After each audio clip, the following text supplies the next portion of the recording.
My hands trembled as I straightened my tie in that gilded bathroom mirror, hearing my mother-in-law's voice echo through the marble hallway, loud enough for everyone to hear her dismiss me as staff to her country club friends. 63 years on this earth, and I had never felt so small in a room I actually owned.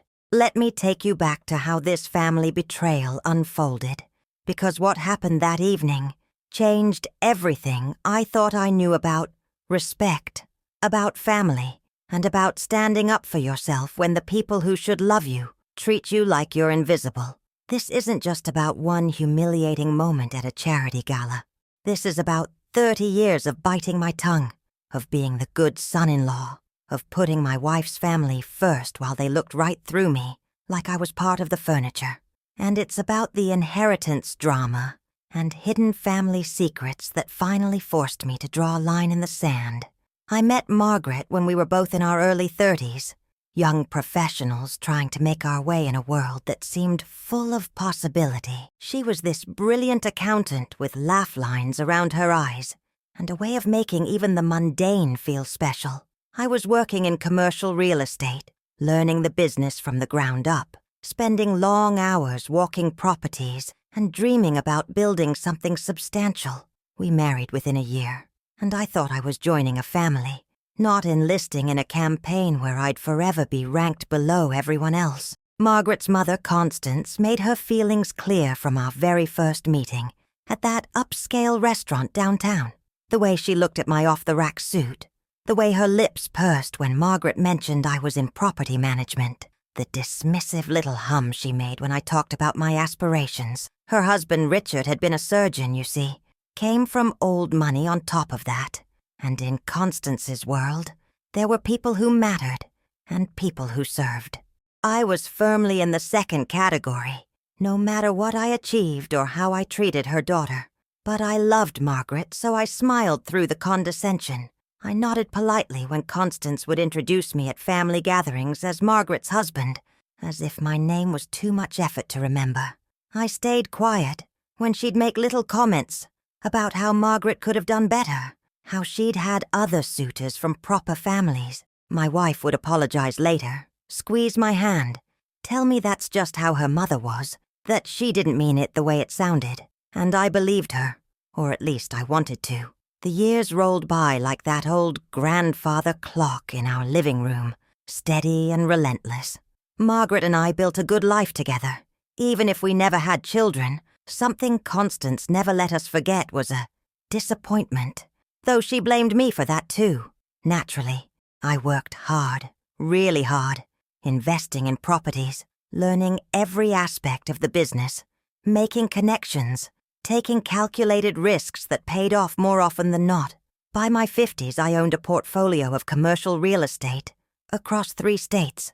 Nothing flashy, nothing that made headlines, just solid, valuable properties that generated steady income and appreciated nicely over time. One of those properties was the Riverside Manor, a beautiful historic venue on the waterfront that I purchased about 15 years ago. It had been run down, nearly condemned, but I saw the potential in those high ceilings and that stunning ballroom with floor-to-ceiling windows overlooking the river. I poured money and time into restoring it, working with architects and craftsmen to bring it back to its former glory while updating all the systems. When we finally reopened it as an event venue, it became one of the most sought-after locations in the city for weddings, galas, and high-end corporate events. I kept my ownership quiet, not because I was ashamed, but because I'd learned over the years that Constance had a way of diminishing anything I accomplished. If I mentioned a successful deal, she'd change the subject. If Margaret bragged about my business acumen, Constance would make some comment about luck or timing. It was exhausting, trying to prove myself to someone determined not to see me. So I stopped trying. I let my work speak for itself and kept my achievements out of family dinner conversation. Margaret knew, of course. She was proud of what I'd built, proud of the man I'd become. But she also understood the delicate balance we had to maintain with her mother. Constance was getting older, more set in her ways, and Margaret didn't want what little time they had left together to be poisoned by conflict. I understood that, I really did. so I continued playing the role Constance had assigned me, the barely adequate husband who was lucky to have married above his station. Then came the invitation to the Riverside Foundation Gala. Constance was on the board. Naturally, one of those charitable organizations that wealthy people join to feel purposeful while socializing with their own kind. The gala was their biggest fundraiser of the year, a black tie affair with a silent auction and a fancy dinner and speeches from local dignitaries. This year it was being held at the Riverside Manor, my Riverside Manor, though Constance had no idea. When Margaret showed me the invitation, I felt this little flutter in my chest, something between amusement and anticipation. Here was an opportunity, handed to me on a silver platter. I could finally show Constance exactly who I was, what I'd accomplished, but I'd have to be smart about it. I'd have to wait for the right moment, let her dig her own hole deep enough that the truth would hit with maximum impact. The weeks leading up to the gala were typical Constance. She'd call Margaret daily with updates about the event, about who was coming, about what she should wear, about the importance of making the right impression.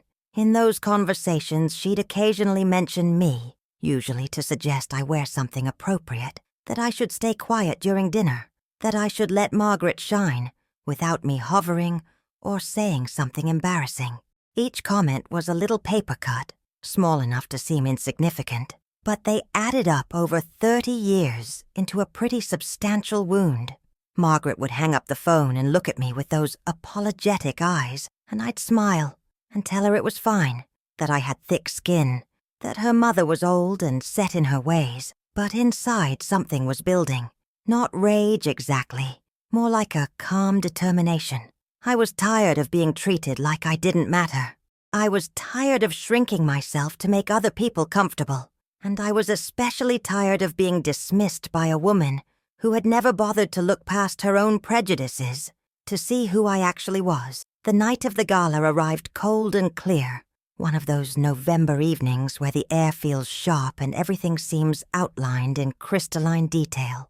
I put on my best tuxedo, the one I'd had custom-made a few years back, and Margaret wore a stunning navy dress that made her look like the woman I'd fallen in love with all those decades ago. She was nervous, I could tell, fussing with her hair more than usual, checking her makeup twice, asking me repeatedly if I thought she looked appropriate for the event. I took her hands and told her she looked beautiful, which was true, but I could see the anxiety in her eyes. She wanted this evening to go well. She wanted her mother to be proud. She wanted me to be patient with whatever insults came my way, and I knew I would be, but not in the way she expected. We arrived at the Riverside Manor just as the sun was setting, that golden hour light painting the old building in amber and rose. The valet parking area was filled with luxury cars, and couples in evening wear were streaming toward the entrance, where the doormen, my doormen, though they didn't acknowledge me any more than necessary per my instructions, were welcoming guests with professional courtesy. Inside, the venue looked spectacular. The restoration work had preserved all the historic charm while adding modern elegance. The grand foyer gleamed with polished marble and brass fixtures. Fresh flowers, hundreds of dollars worth of arrangements, filled every available surface. The ballroom beyond was set up with round tables draped in white linens, each one topped with elaborate centerpieces and place settings that probably cost more per person than some families spent on weekly groceries. I felt a surge of pride looking at what I'd built, what I'd created from a crumbling ruin. This was mine. Every carefully restored molding, every chandelier, every tile in the mosaic floor, mine. And yet, as we walked through the door, I was about to become invisible again, because there, holding court in the center of the foyer, was Constance. She wore a champagne-colored gown that probably cost more than most people's cars, her silver hair perfectly coiffed, her jewelry catching the light with calculated precision. She was surrounded by her usual entourage, other board members and society friends, all of them laughing at something she'd said. When she saw Margaret, her face lit up with genuine affection, and she swept across the marble floor with her arms outstretched. The hug she gave Margaret was warm and real, and I felt that familiar pang of complicated emotion.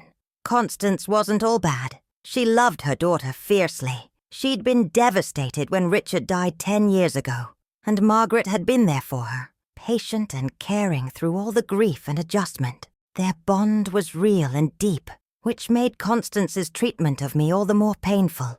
If she could love Margaret so completely, why couldn't she extend even a fraction of that warmth to the man her daughter had chosen? Then Constance's eyes moved to me, and the temperature dropped about 20 degrees.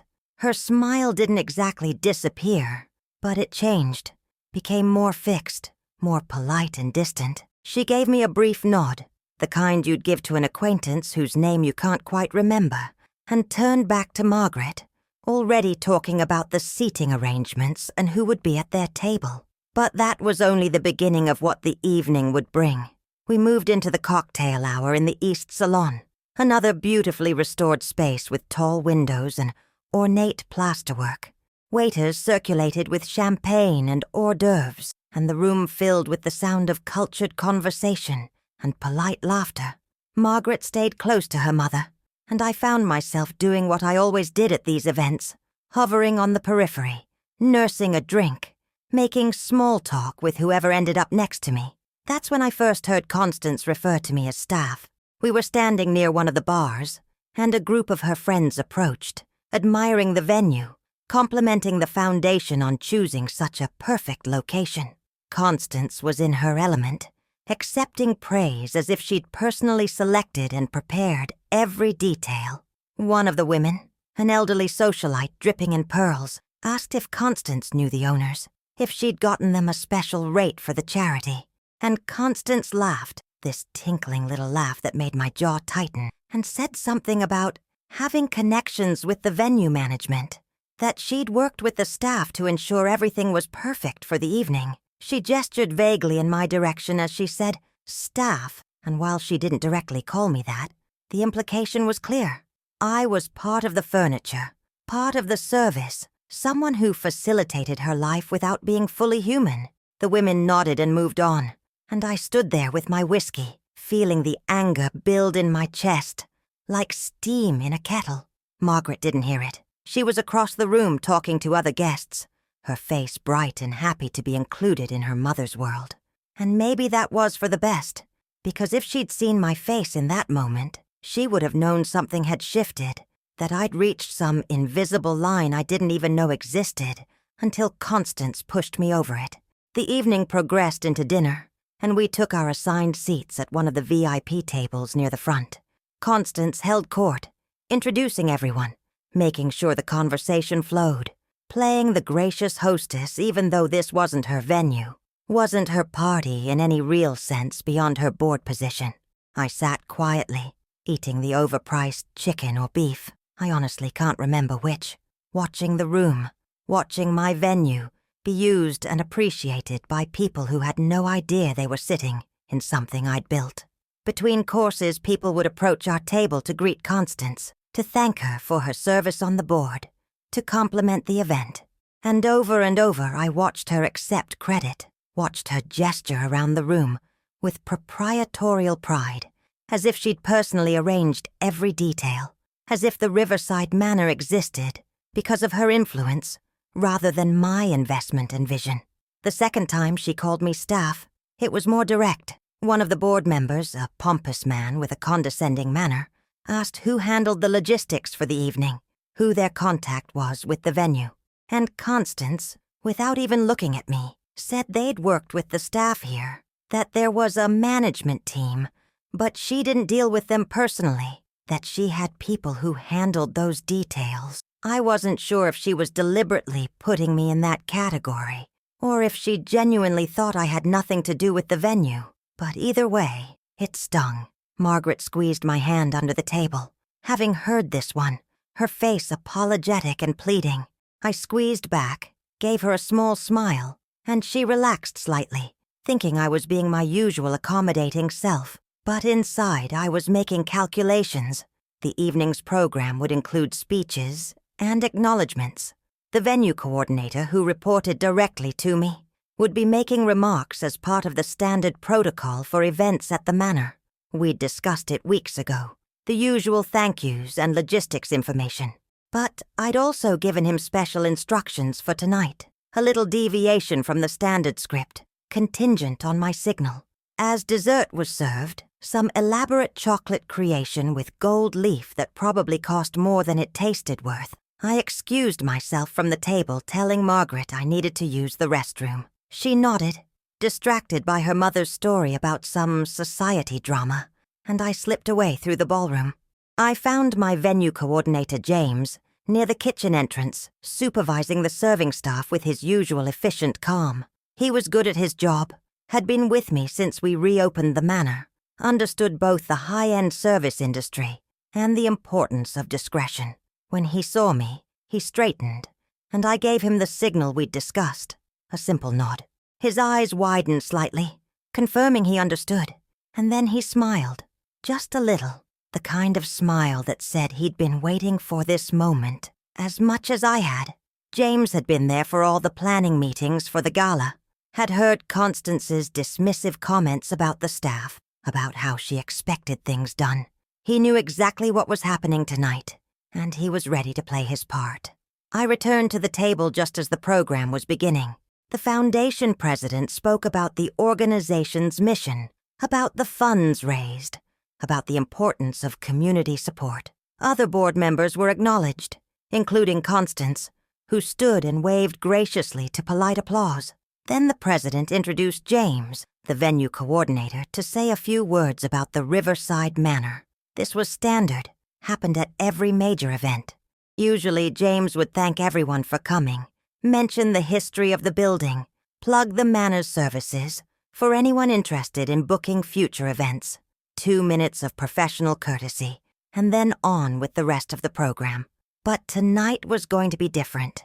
James took the microphone with his usual composed manner, thanked the foundation for choosing the Riverside Manor, and began the standard spiel about the building's history, the restoration, the care taken to preserve the architectural heritage. The room settled into polite attention, the kind of half-listening that happens when someone's delivering information nobody really needs. Then James paused, smiled, and said something that made the room shift in their seats. Little did I know what the next few minutes would bring, how everything I'd endured for 30 years was about to be reframed in a single moment of perfect clarity. James said he wanted to take a moment to acknowledge someone special in the room tonight, someone whose vision and investment had made the Riverside Manor possible. He said that 15 years ago, this building had been on the verge of demolition, a forgotten piece of the city's history that most people had written off as unsalvageable. But one man had seen the potential, had taken the financial risk, had spent years overseeing every detail of the restoration. The room was paying attention now, curious about this unnamed benefactor. James built the moment beautifully, talking about the challenges of the restoration, the commitment required, the passion for preserving history while creating something functional and beautiful. He mentioned the owner's preference for privacy, for letting the work speak for itself rather than seeking recognition. I could feel Margaret tensing beside me, her hand finding mine under the table, squeezing tight. She knew what was coming. Across from us, Constance was listening with polite interest, assuming this was leading to an acknowledgement of some philanthropist she probably knew. Probably someone from her social circle who'd want public credit for their generosity. Then James said the name I'd been waiting 30 years to hear announced with respect, in front of Constance and all her society friends. He said that the Riverside Manor was owned and operated by someone in this very room, someone who exemplified the quiet dignity of building something meaningful without fanfare. And he asked everyone to join him in acknowledging the owner of the Riverside Manor, Margaret's husband, me. The spotlight swung to our table, literally, one of the technical ones they used for announcements, and suddenly, I was illuminated in front of 300 people, while James led the applause. The room erupted in that surprised, enthusiastic clapping that happens when someone reveals unexpected information. People were turning in their seats, looking at me, some of them confused because they'd probably heard Constance's dismissive comments throughout the evening. I stood, because that's what you do when you're acknowledged, and I gave a modest wave, the kind that says, "Thank you, but this isn't about me." But inside, I was watching Constance. Her face had gone through a remarkable transformation in about 3 seconds. First confusion, her eyebrows drawing together as she tried to process what James had said. Then disbelief, her mouth actually opening slightly as she looked from me to the room, around us to the spotlight. Then something that might have been horror, or might have been shame, as the full weight of her evening's comments crashed down on her. She'd called me staff, multiple times, in the venue I owned, in front of all her friends, in the place I'd built from ruins with my own money and vision and years of hard work. And now everyone knew. The people she'd gestured at dismissively when talking about management, the friends she'd tried to impress with her connections to the venue staff. They all knew now that the staff she'd been talking about was actually the owner, her own son-in-law, a man she'd been treating as invisible for 3 decades. I sat back down as the applause faded and the program moved on to the next segment. But the damage was done, the truth was out, and there was no taking it back. Margaret's hand was still in mine, gripping so tight I could feel her pulse through her fingers. She wasn't looking at her mother. Neither was I. We just sat there, holding hands under the table, while the evening continued around us and Constance dealt with the reality that she'd been catastrophically wrong about who I was. After the program concluded, there was more mingling, more drinks, more of that forced socializing that happens at the end of formal events when people are tired but don't want to be the first to leave. Several people approached me, congratulating me on the venue, telling me how beautiful the restoration was, asking about the history with genuine interest. A few of the board members came over slightly embarrassed, apologizing for not realizing, thanking me for hosting the event, promising the foundation would be back next year. I was gracious with all of them, accepting the compliments and the apologies with the same quiet dignity I'd maintained all evening. This wasn't about making other people uncomfortable. It was about Constance finally seeing me, really seeing me, and understanding that her assessment of my worth had been based on nothing but her own prejudice and snobbery. Constance herself stayed at her table, surrounded by a few close friends, her face carefully neutral in that way wealthy people have, of hiding their emotions behind perfect composure. But I could see the cracks, the slight tremor in her hand as she lifted her wine glass, the way her eyes kept darting to me and then away, unable to hold my gaze. Margaret wanted to leave. I could feel it in the tension of her body, in the way she kept glancing toward the exit. But I wasn't ready yet. I'd spent 30 years being patient, being accommodating, leaving early to make other people comfortable. Tonight I was going to stay until the very end, going to enjoy my venue and my success and the vindication of finally being recognized for what I'd built. Around 11, the crowd had thinned to just the die-hard socializers and the cleanup crew, who were starting to quietly clear tables and break down the decorations. That's when Constance finally approached us. She walked over with her champagne-colored gown rustling, her heels clicking on the marble floor with each deliberate step, and she stood in front of me with her hands clasped in front of her, like a penitent child. For a long moment, nobody spoke. Margaret looked like she wanted to disappear into the floor. I just waited, letting Constance choose her words, making her be the one to break the silence. Around us, the room felt enormous and empty, all that carefully restored space, witnessing this moment of reckoning. Finally, Constance spoke, and her voice was smaller than I'd ever heard it, missing that commanding tone she usually wielded like a weapon. She said she owed me an apology. She said she'd been unforgivably rude this evening, that she'd made assumptions and comments that were beneath her and hurtful to me. She said she hadn't known about the venue, hadn't known about any of my business success, and that was partly her fault for never asking, for never taking an interest in who I was beyond being Margaret's husband. I listened to all of this with my hands in my pockets, rocking slightly on my heels, the way I do when I'm thinking hard about something important. The apology was real, I could tell. Constance wasn't someone who said things she didn't mean. and the effort it took her to admit she'd been wrong was written all over her face. But an apology didn't erase 30 years of dismissiveness. It didn't undo the paper cuts of accumulated disrespect.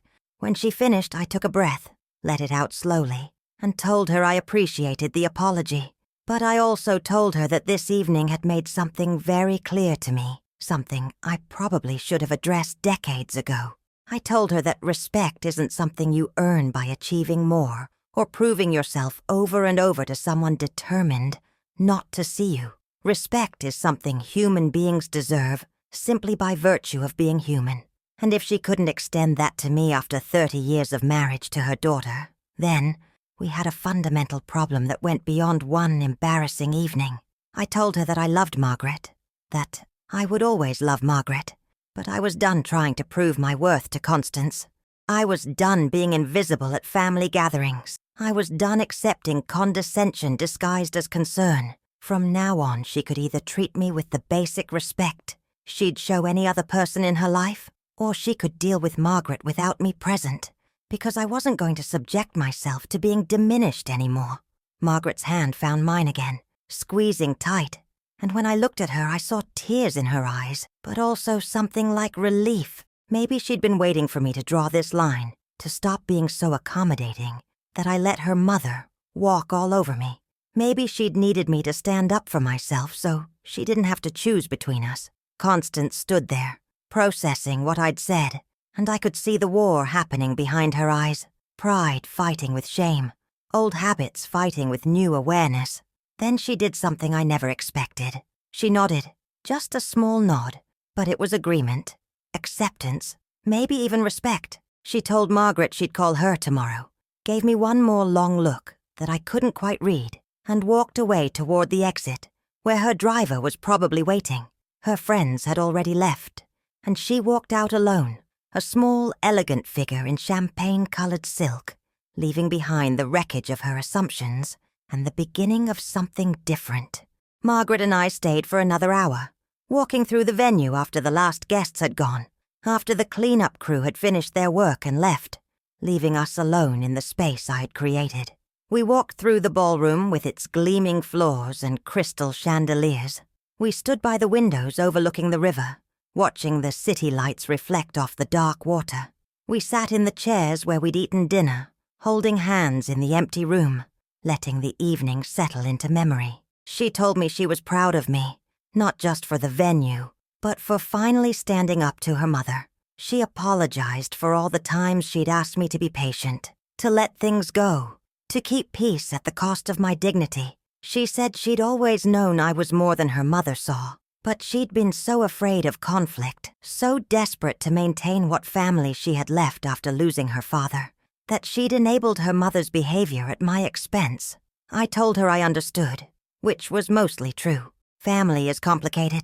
Love makes people do strange things, makes them accept behavior they wouldn't tolerate from anyone else. And I told her that tonight wasn't about punishing Constance, or even about getting revenge. It was about finally being honest about what I needed, about drawing boundaries that should have existed from the start. The weeks that followed were interesting, to say the least. Constance did call Margaret the next day, and they had a long conversation that Margaret didn't share all the details of. But whatever was said, something shifted. Constance started asking about me, about my business, actually listening when Margaret answered. She invited us to dinner at her house, a small dinner, just the three of us, and while it was awkward, it was also different. She asked me about the Riverside Manor, about the restoration process, about what made me take the risk on a failing building, and I told her, really told her, about seeing the potential in something everyone else had dismissed, about believing in the possibility of transformation. I don't know if she caught the metaphor, but her eyes softened as I talked, and she actually seemed interested in what I was saying. That dinner wasn't a magical fix. Constance didn't suddenly become warm and loving toward me, but she stopped dismissing me. She stopped the condescending comments. She started using my name in introductions instead of just calling me Margaret's husband. Small changes, but they mattered. They showed she was trying, that the shock of that gala evening had penetrated her defenses enough to make her reconsider her behavior. Over the following months, we found a new equilibrium. Constance and I would never be close, probably would never have the kind of relationship I'd once hoped for with my mother-in-law. But we had something better than what we'd had before. Mutual respect. She acknowledged my accomplishments without being forced to. I included her in our lives without resentment.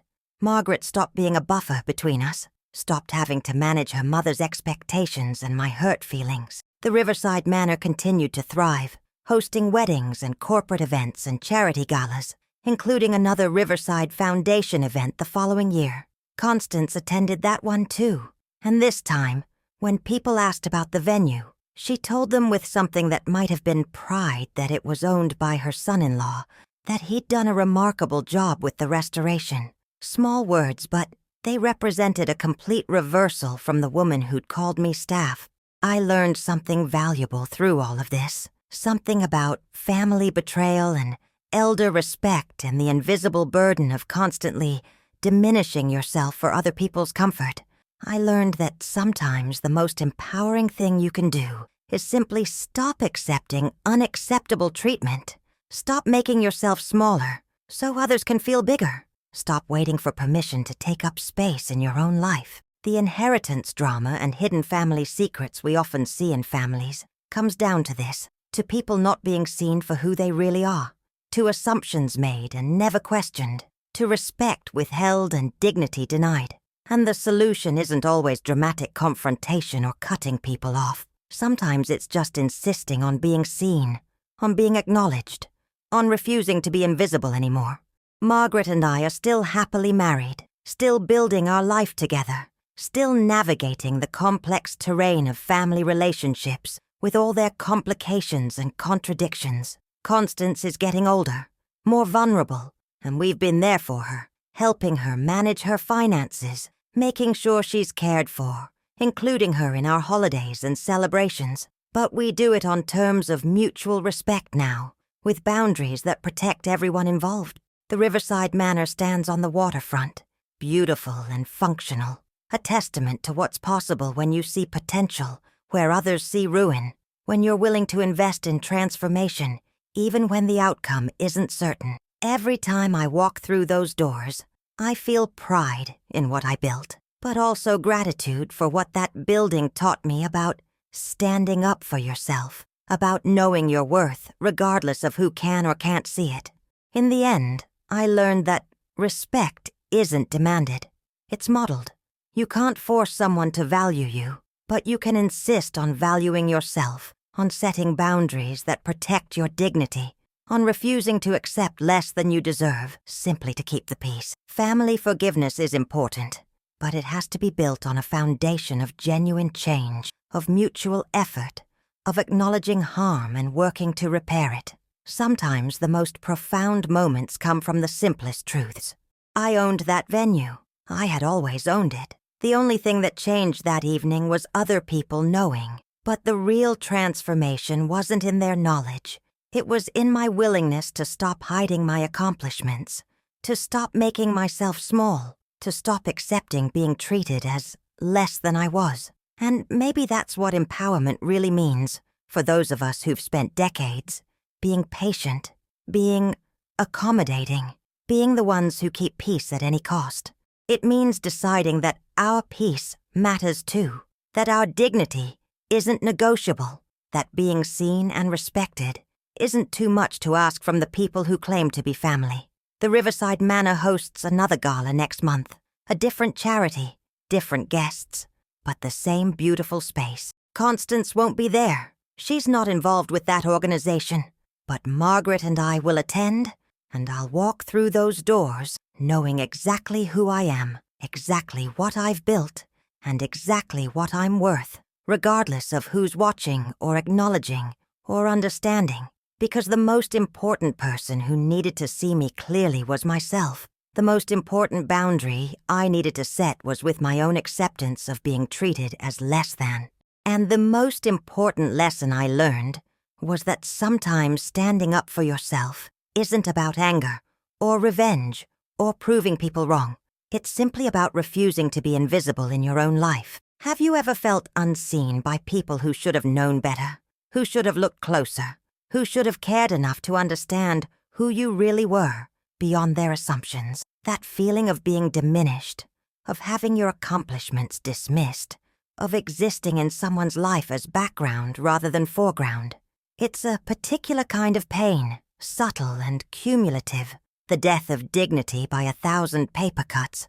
But here's what I want you to know, what I wish someone had told me 30 years ago, when I first felt Constance's dismissive gaze and decided to accept it as the price of family peace. You don't have to accept it. You don't have to shrink yourself. You don't have to wait for permission to take up space or demand respect or set boundaries that protect your sense of self. The moment in that spotlight, when James announced my ownership of the Riverside Manor and 300 people applauded while Constance's face went through its remarkable transformation, that wasn't the moment I became worthy of respect. I had always been worthy. That was just the moment I stopped accepting anything less. The moment I drew a line and said enough. And the beautiful thing about that moment, about finally standing up for yourself after decades of patience, is that it doesn't have to be loud or angry or cruel. It can be quiet and dignified and still completely effective. You can maintain your grace while refusing to be diminished. You can be kind while enforcing boundaries. You can forgive without forgetting, can move forward without pretending the past didn't happen. Constance and I will never have those 30 years back. We'll never reclaim the relationship we might have had if she'd seen me clearly from the start, if I'd insisted on being seen from the start. But we have now. We have the possibility of something different, something built on mutual respect, rather than obligations and resentment. And that's something, maybe not everything we lost, but something worth having. Margaret tells me sometimes that she's grateful for how things unfolded, that the gala was a turning point, not just in my relationship with her mother, but in our marriage too. She says she'd been watching me shrink over the years, watching me accept less and less, and she'd been worried but didn't know how to address it without making me choose between her and my dignity. The gala forced the issue, made everything visible that we'd all been pretending not to see. There's power in visibility, in being seen and acknowledged for who you really are. But the deeper power comes from seeing yourself clearly, from knowing your worth independent of other people's recognition. I owned the Riverside Manor long before that evening, long before the spotlight and the announcement and Constance's shocked face. The building was mine, the accomplishment was mine, the value was mine, regardless of who knew or acknowledged or respected it. That's what elder empowerment really means, at least to me. It means reaching a point in life where you stop waiting for permission to be yourself, to take pride in your accomplishments, to demand basic respect from the people in your life. It means understanding that patience and accommodation have their place, but not at the cost of your fundamental dignity. It means drawing lines in the sand and meaning them, enforcing boundaries even when it's uncomfortable, choosing yourself even when it risks relationship. I think about younger people sometimes, people in their 30s or 40s dealing with family dynamics like I dealt with for so long, and I want to tell them not to wait as long as I did. Don't spend decades accepting unacceptable treatment in the name of family peace. Don't shrink yourself to fit into someone else's narrow vision of who you should be. Don't hide your accomplishments or minimize your worth or accept being invisible in your own life. But I also know that everyone's journey is their own, that we all have to reach that point of enough in our own time, through our own experiences. Some people never reach it, spend their whole lives accommodating and shrinking and accepting less than they deserve. Others reach it early and set boundaries that protect them from the start. I reached it at 63, in a spotlight at my own venue, and maybe that was exactly when I needed to reach it. The Riverside Manor represents more than a successful investment now, more than a beautiful venue or a restored piece of history. It represents the moment I stopped being invisible, the moment I insisted on being seen, the moment I drew a line and meant it. Every time I walk through those doors, I'm reminded that I built this, that I have value, that I deserve respect, and that I don't need anyone else's permission to claim those truths. Constance is in her late 80s now, frailer than she was that gala evening, more dependent on Margaret, and by extension on me for help with daily life. The power dynamic has shifted, as it often does with aging parents and adult children. She needs us now in ways she never did before, needs help with finances and medical appointments and home maintenance, all the accumulating vulnerabilities that come with age. And we help her, Margaret and I, because that's what you do for family, even family that hasn't always treated you well. But we help her on terms of mutual respect, with boundaries that protect everyone involved. I'm not the invisible son-in-law anymore, the one who gets ordered around or dismissed. I'm a full participant in her care, someone she asks rather than tells, someone she thanks rather than assumes. There's something poignant about watching someone who once wielded so much power become vulnerable, watching them need the very person they spent decades diminishing. It would be easy to hold grudges, to make her feel the weight of her past behavior, to exact revenge through small acts of neglect or dismissiveness. But that's not who I am, and it's not who I want to be. Instead, I show her the same respect I demanded from her, the same dignity I refused to sacrifice. I treat her with kindness not because she necessarily earned it through her behavior, but because that's the standard I set for myself, the kind of person I decided to be when I stopped being invisible. It's a strange form of grace, helping someone who hurt you. But it's also liberating, proving that you can maintain your boundaries and your self-respect while still being compassionate. Margaret watches these interactions with something like wonder sometimes, seeing her husband care for her mother with patience and genuine concern despite everything that came before. I think it's taught her something about forgiveness and boundaries existing together, about how you can acknowledge harm without being consumed by it, about how you can move forward without pretending the past didn't happen. The foundation still holds their annual gala at the Riverside Manor. It's become tradition now, expected, and each year I attend with a mixture of pride and reflection. The venue looks beautiful every time. The event runs smoothly. Guests compliment the space and the service, and each year I'm introduced properly, acknowledged respectfully, treated as a valued host rather than background staff. It shouldn't feel remarkable, being treated with basic respect at an event in my own venue. But it does, because I remember what came before. I remember being invisible. I remember being dismissed. I remember the long years of patience that turned into acceptance, that turned into resignation. And I remember the moment I decided enough was enough, decided to stop accepting unacceptable treatment, decided to draw a line and mean it. That decision, that single moment of standing up for myself, rippled out in ways I never could have predicted.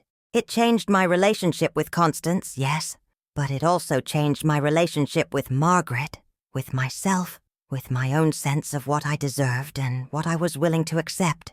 It gave me permission to take up space, to be proud of my accomplishments, to set boundaries that protected my dignity. And maybe that's the most important lesson from all of this, the thing I'd want anyone dealing with family exclusion or elder disrespect or invisible burdens to understand.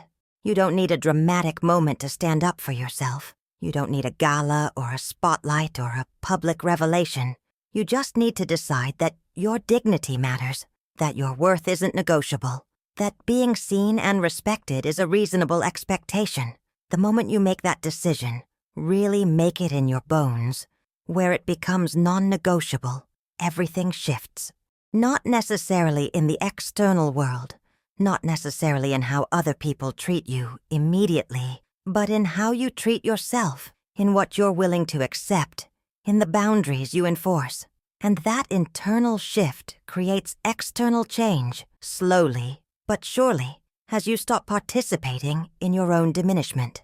I'm in my mid-70s now, and Margaret and I are looking at our own aging process, our own increasing vulnerabilities, our own need for help and care as the years advance. We've talked about what we want our later years to look like, who we trust to help us, what boundaries we need to maintain even as we become more dependent. And what we keep coming back to is the importance of respect, of being seen fully as people even as our capabilities diminish, of maintaining dignity through the inevitable losses and changes that aging brings. We've decided to be explicit about our needs and expectations, to set boundaries early before we're too vulnerable to enforce them, to choose quality of relationship over obligation or duty. It's a different approach than the one I took with Constance, accepting poor treatment for decades before finally drawing a line. We're being proactive instead of reactive, setting the terms of our care before we need it, rather than trying to enforce boundaries when we're already in a weak position. Maybe it's the wisdom of age, or maybe it's just learning from experience, but we're determined not to replicate the painful dynamics that defined so much of my relationship with my mother-in-law. The Riverside Manor will pass to our nieces eventually, Margaret's sister's daughters who've shown interest in the business and appreciation for what I built. They're good women, hard-working, and respectful, and they understand both the financial value and the personal significance of the property. I've been training them in the management side, teaching them about commercial real estate and event planning and historic preservation. And in those teaching moments, I find myself passing on more than business knowledge. I find myself talking about the importance of respecting people regardless of their position, about seeing the humanity in everyone you work with, about treating staff and clients and family with the same basic dignity. I tell them about being invisible, about being dismissed, about finally standing up for myself at 63 in my own venue. They listen with that serious attention young people give to hard-won wisdom, and I hope they hear what I'm really saying, which is that respect isn't automatic, isn't guaranteed, has to be insisted upon and protected. I hope they learn to set boundaries earlier than I did, to stand up for themselves before decades of small cuts accumulate into lasting wounds, to know their worth independent of other people's recognition. Because that's the real inheritance I want to leave, not just the property or the business success or the financial security, but the lesson that your dignity matters, that you deserve to be seen and respected, that being invisible in your own life is not an acceptable price for family peace. That's worth more than any building, more lasting than any fortune, more valuable than any achievement. The sun sets over the river outside my office window in the Riverside Manor, painting the water in shades of amber and rose, same as it did that gala evening all those years ago. I sit at my desk, reviewing contracts and planning schedules, doing the work that I love in a place I built from ruins. And I feel profound gratitude, not just for the success or the vindication or the changed relationship with Constance, but for learning that lesson about standing up for yourself, about refusing to be invisible, about insisting on respect. It was a hard lesson, learned late, earned through decades of patience that turned into an acceptance I should never have allowed. But I learned it, finally, completely, in a way that changed everything. And now, in my 70s, with the wisdom of years and the peace of resolved conflict, I can look back and see the arc of it all, the long, quiet suffering that led to that single moment of standing up, that led to everything after. Would I do it differently if I could go back? Would I set boundaries with Constance from the start, insist on respect from our first meeting, refuse to accept being diminished? Probably, almost certainly. But I can't go back, can only move forward with what I learned, with the boundaries I set, with the self-respect I finally claimed. And maybe that's enough, knowing that even late lessons are valuable, even belated standing up matters, even hard-won dignity counts. Maybe it's enough to have those years ahead still, years of mutual respect with Constance, years of stronger marriage with Margaret, years of knowing my worth and refusing to accept less. Maybe it's enough to pass that lesson on to the next generation, to hope they learn earlier than I did, to trust that the wisdom earned through suffering has value even if the suffering wasn't necessary. The Riverside Manor closes for the night, lights dimming in the ballroom, staff finishing their cleanup and heading home, leaving the building quiet and peaceful in the evening darkness. I walk through one more time before leaving, checking details, appreciating the space, remembering that gala evening when everything changed. And I think about visibility, about being seen, about the profound difference between existing in someone's awareness and being truly acknowledged. I think about the years I spent as background in Constance's life, as staff in my own story, as invisible in rooms where I had every right to be prominent. And I think about that spotlight swinging to our table, about James's announcement, about 300 people applauding, while Constance's face transformed with the shock of seeing me clearly for the first time. That moment didn't make me worthy. I had always been worthy, but it made my worth visible, undeniable, impossible to dismiss or diminish. It forced acknowledgement where there had been dismissal. It insisted on respect where there had been condescension. It drew a line in the sand and dared Constance to cross it again. She didn't cross it. She adjusted instead, painful as that must have been for someone so set in her ways, so sure of her assessments, so invested in her hierarchies of worth. She saw me, finally, really saw me, and decided I was worth the effort of change, worth extending the respect she should have offered from the start. That was her choice, her gift, her own form of growth even in her 80s. And my choice was to accept that growth, to meet her efforts with my own, to build something different on the ruins of what had been, just like I'd built the Riverside Manor on the ruins of that condemned building. Transformation is possible for buildings and relationships and people if you're willing to do the hard work, to invest the resources, to believe in potential where others see only waste. I locked the manor's front doors, set the security system, walked to my car in the quiet parking lot. The city spreads out around me, lights reflecting off the river, life continuing in all its complexity and contradiction. And I drive home to Margaret, to our house we've shared for decades, to the life we've built together through all the challenges and changes and moments of standing up for what matters. She's waiting when I get home, like she always is, with dinner warming and questions about my day, and that smile that made me fall in love with her 40 years ago. We eat together, talking about small things and big things and all the things in between. And later, sitting on our porch watching the stars, holding hands in comfortable silence, I feel the weight of those years, all the patience and accommodation and invisible suffering, but also the lightness of having finally stood up, having finally been seen, having finally claimed the respect I deserved all along. The story of that gala evening, of being called staff in my own venue, of the spotlight and the revelation and the aftermath, has become part of our family lore now, told and retold with different emphases depending on who's doing the telling.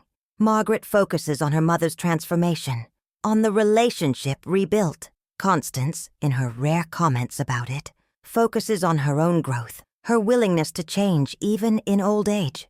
And I focus on the lesson, on the importance of standing up for yourself, on refusing to be invisible in your own life. But the real story, the one under all the tellings and retellings, is simpler and more profound. It's about a man who spent 30 years accepting unacceptable treatment, who finally decided enough was enough, who drew a line and meant it, and who discovered that standing up for yourself doesn't destroy family.